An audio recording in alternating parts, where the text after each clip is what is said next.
Olá a todos, o meu nome é Inês Bragança Gaspar e como complemento ao sétimo módulo deste curso sobre blockchain, criptoativos, criptomoedas e tokens, apresento-vos uma súmula sobre a tecnologia blockchain e as suas inúmeras aplicações, nomeadamente no mundo do direito. Em termos muito simples, a tecnologia blockchain não é mais do que uma base de dados descentralizada, ou seja, em que não há nenhuma autoridade central e que está distribuída por vários computadores, em que cada um deles tem uma cópia dos dados. E é altamente segura e capaz de armazenar informação digital encriptada numa cadeia de blocos, daí o nome blockchain. Esta cadeia de blocos é teoricamente imutável, pois para um dado ser alterado é necessário que mais de 50% da rede esteja de acordo. Cada bloco está ligado ao anterior, contendo tanto o hash do bloco anterior como o seu próprio hash. E o hash é como se fosse uma espécie de impressão digital dos dados que lá estão armazenados. E desta maneira é possível visualizar todos os blocos anteriores e a informação neles contida, criando assim uma cadeia de blocos que remonta até ao primeiro bloco original, denominado de Genesis Block. Aqui podem ver uma pequena demonstração de um tipo de hash, que é o Secure Hash Algorithm 256, um algoritmo desenvolvido pela National Security Agency dos Estados Unidos e que é utilizado na blockchain da criptomoeda Bitcoin. E como podem ver, ao introduzir o nome deste curso, as profissões jurídicas e a revolução digital, pode-se verificar que os caracteres em baixo mudam sempre que se introduz uma nova letra. Assim, sempre que um dado na blockchain for alterado, o hash desse bloco também será alterado, o que permitirá ver exatamente em que bloco é que ocorreu a alteração da informação. E existem vários tipos de blockchain, os principais dividem-se em blockchains públicas e blockchains privadas.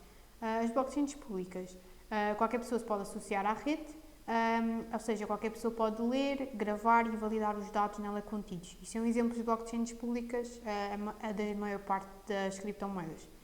Nas blockchains privadas, tanto o acesso à rede como as permissões para poder ler, gravar e ou validar os dados necessitam de uma autorização prévia. E são exemplos de blockchains privadas, qualquer rede interna de uma empresa ou de uma instituição governamental, e há quem não considere estas bases de dados como verdadeiras blockchains porque têm uma autoridade central por detrás, contudo a tecnologia em si não deixa de ser a mesma das blockchains públicas. E alguns conceitos são muitas vezes confundidos com a tecnologia blockchain, alguns por fazerem parte da própria tecnologia, outros por serem o produto da mesma. Nomeadamente, não se deve confundir blockchain com Bitcoin, que foi a primeira criptomoeda a ser criada. A primeira referência à palavra blockchain foi feita em 2008 no White Paper da Bitcoin, que é o documento que explica as motivações por trás da sua criação. Mas o conceito de blockchain não é novo, tendo surgido pela primeira vez num artigo científico de criptografia de 1991, intitulado How to Timestamp a Digital Document. Apesar de que nesse artigo científico a palavra blockchain não aparecia como uma só palavra, mas sim como blockchain, duas palavras. E atualmente existem muito mais criptomoedas do que a Bitcoin, neste site chamado CoinMarketCap, que apresenta as cotações em tempo real das várias criptomoedas. Podemos ver que existem milhares delas e algumas muito conhecidas como Ethereum, Cardano, Polkadot, etc. E outras menos conhecidas, podemos ver cá quase 100 páginas de resultados. Depois, também não se deve confundir criptomoedas com outros tipos de tokens. As criptomoedas, também chamadas de payment tokens, são os ativos digitais próprios de uma determinada rede blockchain e podem ser negociados, utilizados como meios de troca e usados como reserva de valor. Por sua vez, os tokens, em geral, são também ativos digitais, mas são construídos e utilizados em cima de uma rede blockchain e servem uma função específica. Por exemplo, um utility token concede aos seus detentores o acesso a um futuro serviço ou produto, e um security token deriva o seu valor de um ativo externo negociável. E um dos conceitos que mais tem aparecido na comunicação social em 2021 e agora também em 2022 tem sido de NFT, que significa Non-Fungible Token, ou seja, é um token único que não pode ser substituído por nenhum outro. E para ilustrar o que pode ser um NFT, porque pode ser milhares de coisas, temos aqui um quadro digital que foi leiloado por quase 70 milhões de dólares. Temos também aqui alguns exemplos de imóveis digitais num metaverso chamado The Sandbox e, por exemplo, cartas colecionáveis de jogadores de futebol. E agora que já percebemos um bocadinho melhor do que é que se trata a tecnologia blockchain, podemos analisar os seus vários usos e aplicações. Uma dessas aplicações é possibilitar a existência de smart contracts que, apesar do nome, não são nem contratos nem inteligentes. São simplesmente pedaços de código que estão armazenados numa blockchain. Podemos ver aqui um exemplo de um smart contract do contrato de compra e venda de um carro, e este pedaço de código é auto-executável. Porém, estes smart contracts podem ser válidos legalmente se cumprirem os respectivos requisitos legais. E para dar um exemplo da auto-executabilidade, para perceberem um bocadinho melhor, imagine-se um contrato em que um passageiro compra um bilhete de avião através de um smart contract. E este smart contract consegue ir buscar diversas informações a uma base de dados, tais como a hora de partida do voo, o número do lugar do passageiro, e a hora de partida e a prevista chegada. Se com base nessas informações o smart contract descobre que houve um atraso no horário da partida ou que o voo foi cancelado, o smart contract consegue, desde que tenha sido devidamente programado para isso, consegue transferir automaticamente um bocado do valor, uma parte do valor do bilhete de volta para o passageiro, isto tudo como compensação, isto tudo de uma maneira automática. E é importante realçar que os smart contracts não são infalíveis, nem os advogados no futuro terão de saber ler estas linguagens de programação, nem saber programar. Porque as partes do contrato terão sempre de contar com um perito técnico ou então utilizar um serviço de auditoria de smart contracts para assegurar que a sua vontade está devidamente capturada naquele código. E as partes do contrato também não terão de saber o que é que está lá escrito, pois terão acesso a uma DApp, que é uma Decentralized App, como esta aqui, que é basicamente uma interface interativa em que as partes clicam num botão para executar o contrato. A tecnologia blockchain tem aplicação praticamente em todos os setores de atividade, incluindo no setor jurídico, e atualmente há quem diga que já vamos na blockchain 3.0, porque obviamente já tem muito mais aplicações do que a sua primeira aplicação, para a qual foi pensada, que era apenas servir de registro de transações monetárias da criptomoeda Bitcoin, a tal primeira criptomoeda a ser criada.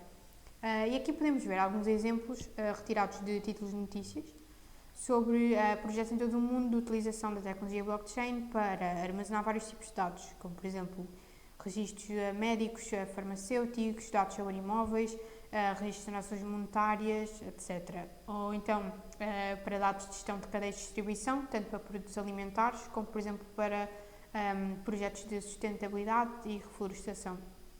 Depois, a tecnologia blockchain também tem tido bastante impacto no campo da propriedade intelectual, porque possibilita, por exemplo, a distribuição automática de royalties através de smart contracts.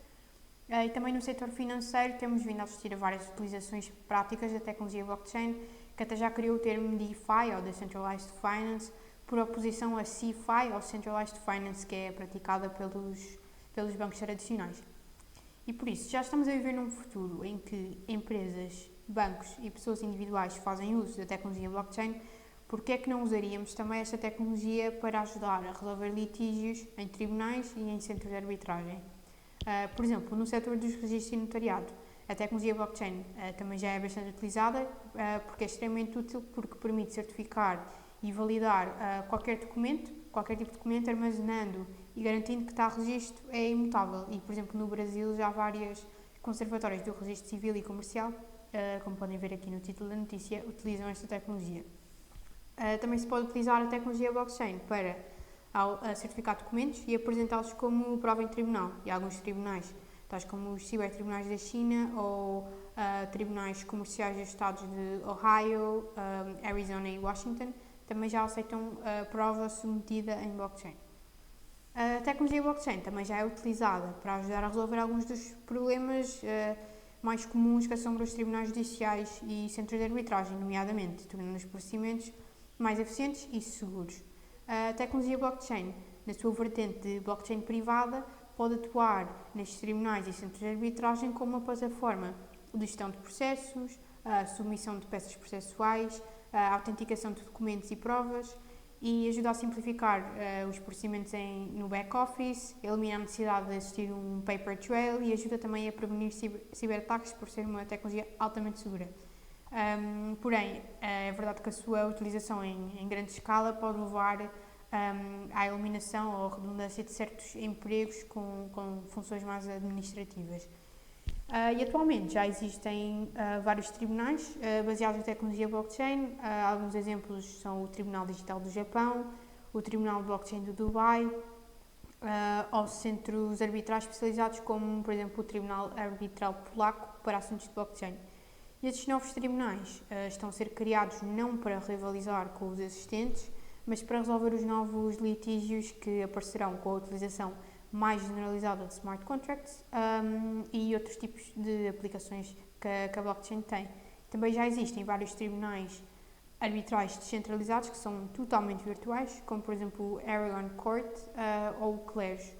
Estes tribunais já resolveram até hoje milhares de litígios sobre diversos temas e aqui podem ver screenshots retirados do site do CLERJ, que já resolveu atualmente mais de 1000 litígios sobre propriedade intelectual, listagem de tokens, comércio eletrónico, seguros e finanças, entre outros. Estes tribunais utilizam utility tokens para incentivar a participação de árbitros e recompensá-los. É expectável que num futuro próximo assistiremos a mais desenvolvimentos tecnológicos da blockchain, a mais usos práticos, à utilização mais generalizada de smart contracts, o que trará várias transformações para todos os setores, incluindo para o setor jurídico. E o impacto desta tecnologia será um dos aspectos mais relevantes da revolução digital que já está em curso e todas as profissões jurídicas, desde advogados, juízes, procuradores, solicitadores, notários, oficiais de justiça e oficiais de registros terão de estar preparados para este novo mundo. Eu espero que esta súmula tenha contribuído para a desmistificação de alguns conceitos, alguns mitos sobre esta tecnologia tão relevante nos nossos dias e para entender qual é que será o seu impacto nas várias indústrias. E caso tenha alguma dúvida ou questão, deixo aqui o meu LinkedIn, basta ler este QR Code para o aceder. Obrigada.